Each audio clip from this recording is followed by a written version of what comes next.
In a new twist to the ongoing US-China tensions, Donald Trump has once again rattled global markets with a single post. This time, the former president accused China of deliberately halting purchases of American soybeans, calling it an economically hostile act. He warned that Washington could retaliate by cutting off Chinese imports of cooking oil and other trade goods. In Trump's words, "We can easily produce cooking oil ourselves. We don't need to buy it from China." On the surface, it sounds like another trade threat. But beneath it lies a far deeper story about power, leverage, and the battle for dominance in the global economy. As the markets closed, the Dow Jones still climbed over 200 points. But traders knew this wasn't a signal of stability. It was the calm before another potential storm. Soybeans, the quiet heart of American agriculture, have once again become a weapon in the trade conflict. For farmers across the Midwest, these tiny beans aren't just crops. They're their livelihoods, their future. During Trump's first administration, soybeans were at the center of the trade war.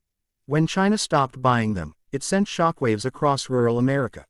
Farmers watched as prices fell, and shipments sat idle in silos. The pain was real, but many of those same farmers still supported Trump, believing his tough stance on Beijing would eventually pay off. The eventual deal that ended the first trade war required China to increase its soybean purchases. For a time, things looked better. But now, with tensions heating up again, those same farmers fear they may be caught in the crossfire once more. On the diplomatic front, the response from Beijing was swift. The Chinese embassy in Washington posted that the U.S. should not seek dialogue while simultaneously threatening and intimidating China. It was a sharp warning, and a sign that patience in Beijing may be running out. This back and forth is more than just rhetoric. It reflects a relationship that's grown colder, more suspicious, and more unpredictable with every passing year. Trade, technology, energy, every front has become a battlefield of influence. And now, cooking oil, a seemingly small commodity, has entered that battlefield.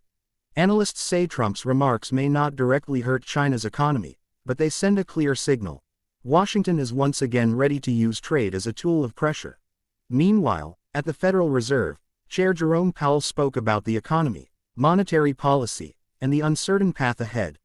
He repeated that there's no risk-free path, meaning the Fed must balance the fight against inflation with the need to protect jobs.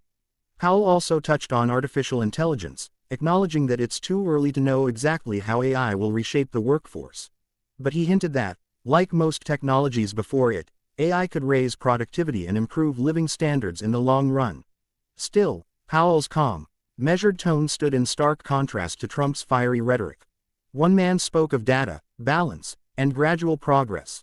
The other spoke of retaliation, leverage, and dominance. Together, their words painted a picture of an America standing at a crossroads, between diplomacy and confrontation, between stability and disruption. For global markets, it means uncertainty. For farmers in the heartland, it means anxiety.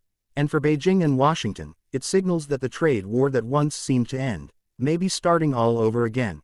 As the world watches, both sides continue to test each other's limits. And with every post, every policy, and every statement, the stakes only grow higher.